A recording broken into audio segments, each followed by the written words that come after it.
ವಿಜೇಂದ್ರ ವಿರುದ್ಧ ಮತ್ತೆ ತೊಡೆ ತಟ್ಟಿದ ಮತ್ತೊಬ್ಬ ರೆಬಲ್ ನಾಯಕ. ರಾಜ್ಯ ಬಿಜೆಪಿಯಲ್ಲಿ ಶಮನವಾಗದ ಬಂಡಾಯ. ವಿಜೇಂದ್ರ ವಿರುದ್ಧ ರೆಬಲ್ ಆದ ಮತ್ತೊಬ್ಬ ಬಿಜೆಪಿಗ. ಹಾಗಾದ್ರೆ ದಿನಕ್ಕೊಬ್ಬ ವಿಜೇಂದ್ರರ ವಿರುದ್ಧ ತೊಡೆ ತಟ್ಟುತ್ತಿರುವ ರೆಬಲ್ಗಳು. ಬಿಎಸ್ವೈಗೂ ಟೆನ್ಷನ್ನು, ವಿಜೇಂದ್ರಗೂ ಟೆನ್ಷನ್ನು. ಹಾಗಾದ್ರೆ ಹೊಸ ರೆಬಲ್ ನಾಯಕ ಯಾರು?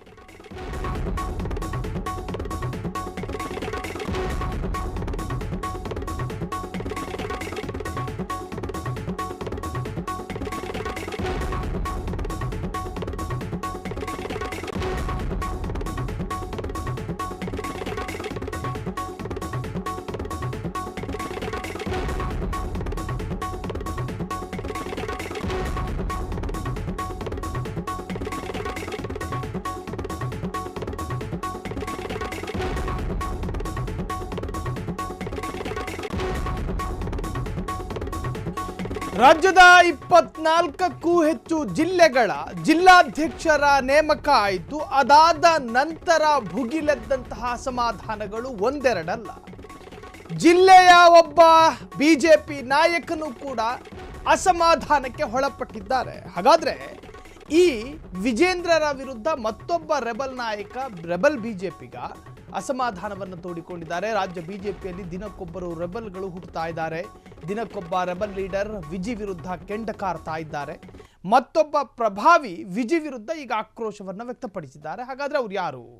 ಈಗಾಗಲೇ ಯತ್ನಾಳ್ ಬಣ ವಿಶೇಷ ಪ್ರಾರ್ಥನೆ ಸಲ್ಲಿಸುವುದರ ಮುಖಾಂತರವಾಗಿ ತಮ್ಮ ಬಣದ ಜಿದ್ದಿನ ತೀವ್ರತೆಯನ್ನು ಹೆಚ್ಚು ಮಾಡ್ಕೋತಾ ಇದ್ದಾರೆ. ಕುಮಾರ್ ಬಂಗಾರಪ್ಪರ ಮನೆಯಲ್ಲೂ ಕೂಡ ಒಂದು ಸುತ್ತಿನ ಸಭೆ ಆಯಿತು. ಆ ಸಭೆಯಲ್ಲೂ ಕೂಡ ವಿಜಿ ವಿರುದ್ಧ ಸೂತ್ರಗಳನ್ನು ಹೆಣೆದಿದ್ದಾರೆ ಎನ್ನುವಂತಹ ರಾಜಕೀಯ ಚರ್ಚೆ. ಅದರೆಲ್ಲದರ ಜೊತೆಗೆ ವಿಜೇಂದ್ರರ ವಿರುದ್ಧ ತೊಡೆತಟ್ಟುವವರ ಪೈಕಿ ಹೆಚ್ಚಾಗ್ತಾ ಇದೆ.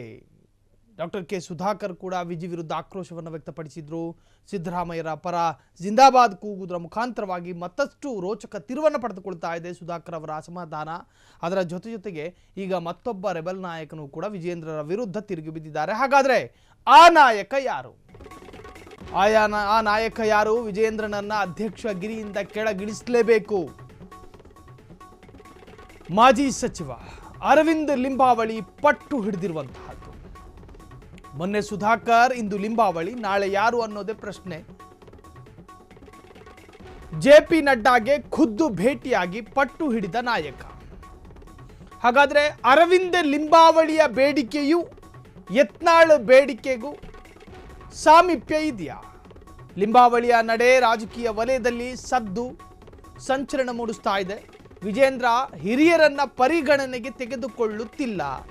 ತನಗೆ ಬೇಕಾದವರನ್ನ, ಶಾಸಕರ ಮಾತಿಗೆ ಬೆಲೆ ಕೊಡ್ತಾ ಇಲ್ಲ. ಇದು ಲಿಂಬಾವಳಿಯ ಆಕ್ರೋಶ. ಆಪ್ತರಿಗೆ ಮಣೆ ಹಾಕ್ತಿದ್ದಾನೆ ಎಂದು ಕಂಪ್ಲೇಂಟ್. ನೋಡಿ, ಆರಂಭದಲ್ಲಿ ಯತ್ನಾಳ್ ಮಾತ್ರ ವಿಜೇಂದ್ರರ ವಿರುದ್ಧ ಮಾತನಾಡ್ತಾ ಇದ್ರು. ವಿಜೇಂದ್ರರ ರಾಜಕೀಯ ನಡೆಯನ್ನು ಪ್ರಶ್ನೆ ಮಾಡ್ತಾ ಇದ್ರು. ವಿಜೇಂದ್ರರ ವೈಯಕ್ತಿಕ ವಿಚಾರಗಳನ್ನು ಕೂಡ ಕೆದಕ್ತಾ ಇದ್ರು. ಬರಬರುತ್ತಾ ಯತ್ನಾಳ್ ಬಣಕ್ಕೆ ಪ್ರತಾಪ್ ಸಿಂಹ ಸದ್ದಿಲ್ಲದೆ ಸೇರ್ಕೊಂಡ್ರು. ಕುಮಾರ್ ಬಂಗಾರಪ್ಪ ಸೇರ್ಕೊಂಡ್ರು. ಅದಾದ ನಂತರ ರಮೇಶ್ ಜಾರಕಿಹೊಳಿ ಸೇರ್ಕೊಂಡ್ರು. ಯಾವಾಗ ರಮೇಶ್ ಜಾರಕಿಹೊಳಿ ಬಹಿರಂಗವಾಗಿ ವಿಜೇಂದ್ರರ ವಿರುದ್ಧ ಸವಾಲು ಹಾಕಿದ್ರು, ಅದಾದ ನಂತರ ವಿಜೇಂದ್ರರ ಬಣಕ್ಕೆ ಸದಸ್ಯರುಗಳು ಬರೋದು ಹೆಚ್ಚಾಯಿತು. ಅದಾದ ಮೇಲೆ ಸಿದ್ದೇಶ್ವರ್ ಸೈಲೆಂಟ್ ಆಗಿ ಸಕ್ರಿಯರಾದರು. ಅದಾದ ನಂತರ ಡಾಕ್ಟರ್ ಕೆ ಸುಧಾಕರ್ ಯಾವಾಗ ಚಿಕ್ಕಬಳ್ಳಾಪುರದಲ್ಲಿ ಕೂತು ವಿಜೇಂದ್ರರ ವಿರುದ್ಧ ಯುದ್ಧ ಸಾರಿದ್ರು, ಅದಾದ ನಂತರ ರಾಜಕೀಯ ಡೆವಲಪ್ಮೆಂಟ್ಗಳು ಒಂದೊಂದಾಗಿ ಅದರ ತೀವ್ರತೆಗಳನ್ನು ಹೆಚ್ಚು ಮಾಡ್ತಾ ಹೋಯಿತು. ಈಗ ಅರವಿಂದ್ ಲಿಂಬಾವಳಿ ಮಾಜಿ ಸಚಿವರು ಆಕ್ರೋಶವನ್ನು ವ್ಯಕ್ತಪಡಿಸ್ತಾ ಇದ್ದಾರೆ. ಎಲ್ಲರೂ ದೂರಿದ ದೂರಿನಂತೆಯೇ ಲಿಂಬಾವಳಿಯ ದೂರು ಕೂಡ ಇದ್ದಾವೆ. ಎಲ್ಲರೂ ಹೇಳಿದಂತಹ ಹೇಳಿಕೆಯೇ ಲಿಂಬಾವಳಿಯ ಹೇಳಿಕೆಯಲ್ಲೂ ಕೂಡ ಉಲ್ಲೇಖ ಆಗಿದೆ. ಈಗ ಸುಧಾಕರ್ ಏನು ಹೇಳಿದ್ರು? ನನ್ನ ಕ್ಷೇತ್ರದ 8 ವಿಧಾನಸಭಾ ಕ್ಷೇತ್ರ ನನ್ನ ಸುಪರ್ದಿಗೆ ಬರುವಂತಹದ್ದು. ನಾನೊಬ್ಬ MP, ನಾನೊಬ್ಬ ಸಂಸದ.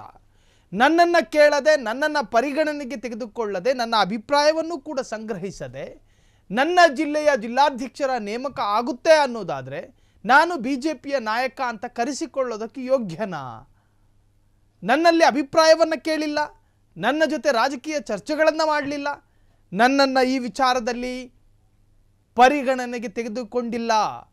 ವಿಜೇಂದ್ರ ಒಬ್ಬ ದ್ವೇಷ ರಾಜಕಾರಣಿ, ವಿಜೇಂದ್ರ ಒಬ್ಬ ಅಹಂಕಾರಿ, ವಿಜೇಂದ್ರ ದಾರ್ಷ್ಟ್ಯವನ್ನು ಮೆರೀತಾ ಇದ್ದಾನೆ ಅನ್ನುವಂಥ ಬಹಿರಂಗ ಆರೋಪ ಅದು. ವಿಜೇಂದ್ರ ಏನು ಬಿಜೆಪಿಯನ್ನು ಗುತ್ತಿಗೆ ಪಡ್ಕೊಂಡಿದ್ದಾರಾ ಅಂತ ಹೇಳಿ ಕೂಡ ಪ್ರಶ್ನೆ ಮಾಡಿದ್ರು. ನಾನು ವಿಜೇಂದ್ರರ ವಿರುದ್ಧ ಯುದ್ಧ ಸಾರ್ತಾ ಇದ್ದೇನೆ, ಇನ್ನು ಯುದ್ಧ ಆರಂಭ ಅಂತ ಹೇಳಿದ್ರು.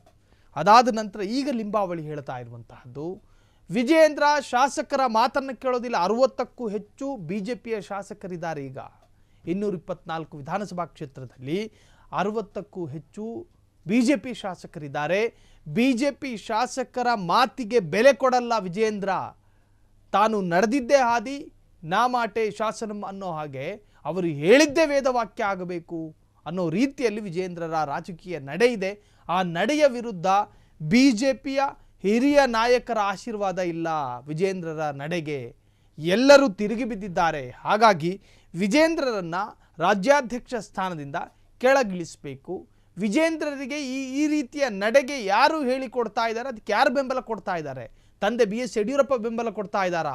ಅಥವಾ ವಿಜೇಂದ್ರರ ಸುತ್ತ ಇರತಕ್ಕಂತಹ P ರಾಜೀವ್ ಆಗಿರಲಿ, ವಿಜೇಂದ್ರರ ಪರವಾಗಿ ಮಾತನಾಡುವಂತಹ ಮಾಜಿ ಶಾಸಕ ರೇಣುಕಾಚಾರ್ಯ, ಹೀಗೆ ಒಂದಷ್ಟು ಜನ ವಿಜೇಂದ್ರರ ಪರ ಬ್ಯಾಟ್ ಬೀಸ್ತಾರೆ. ಹಾಗಿದ್ದಾಗ ಕೇಂದ್ರದ ನಾಯಕರೇನಾದರೂ ವಿಜೇಂದ್ರರಿಗೆ ಬೆಂಬಲಿಸ್ತಾ ಇದ್ದಾರಾ?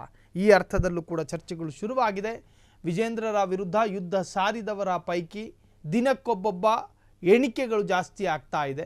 ಹಾಗಾಗಿ ಇವತ್ತು ಮಾಜಿ ಸಚಿವ ಅರವಿಂದ್ ಲಿಂಬಾವಳಿ ವಿಜೇಂದ್ರ ವಿರುದ್ಧ ಸಮರ ಸಾರಿದ್ದಾರೆ.